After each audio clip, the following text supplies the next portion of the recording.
গণতান্ত্রিক লড়াইয়ের জন্য বিএনপির সঙ্গে কাজ করার ইচ্ছা প্রকাশ করেছেন সাবেক প্রধানমন্ত্রী ও আওয়ামী লীগ সভাপতি শেখ হাসিনার ছেলে সজীব ওয়াজেদ জয়। শুক্রবার রাতে রয়টার্সকে দেয়া এক সাক্ষাৎকারে তিনি একথা জানান। যুক্তরাষ্ট্রের ওয়াশিংটন থেকে তিনি রয়টার্সের সঙ্গে কথা বলেন। সাক্ষাৎকারে বিএনপি চেয়ারপারসন খালেদা জিয়ার প্রশংসা করেন সজীব ওয়াজেদ জয়।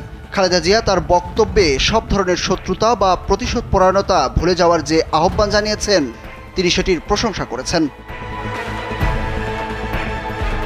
জয় বলেন, খালেদা জিয়া তার বক্তব্যে বলেছেন, যা হওয়ার হয়ে গেছে, সেগুলো মনে রাখার প্রয়োজন নেই। তার এমন বক্তব্যে তিনি খুশি। জয় নিজেও অতীত ভুলে যাওয়ার বার্তা দিয়ে রাজনৈতিক প্রতিহিংসা চরিতার্থ না করে সবাইকে একসঙ্গে কাজ করার আহ্বান জানান। আর নয় সৌন্দর্য নিয়ে চিন্তা, এবার নিজেকে সুন্দর করে তুলুন স্টাইল ম্যানিয়াক্সের সাথে।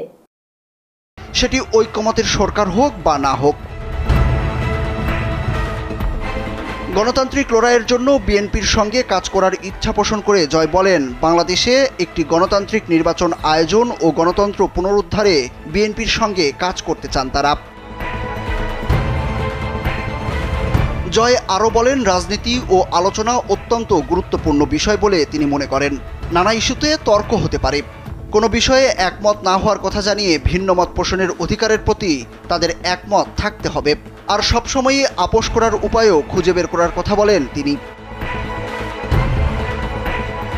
রয়টার্সের সাক্ষাৎকারে সজীব ওয়াজেদ বলেছেন, শেখ হাসিনা আনুষ্ঠানিকভাবে প্রধানমন্ত্রীর পদ থেকে পদত্যাগ করেননি, সেই সময়টুকু পাননি তিনি। তিনি বলেন, তার মা দেশবাসীর উদ্দেশ্যে একটি বিবৃতি দিয়ে তারপর পদত্যাগ করতে চেয়েছিলেন, কিন্তু এই সময়ে আন্দোলনকারীরা গণভবনের উদ্দেশ্যে রওনা দেয়, তিনি ব্যাগ গোছানোর সময়টুকুও পাননি।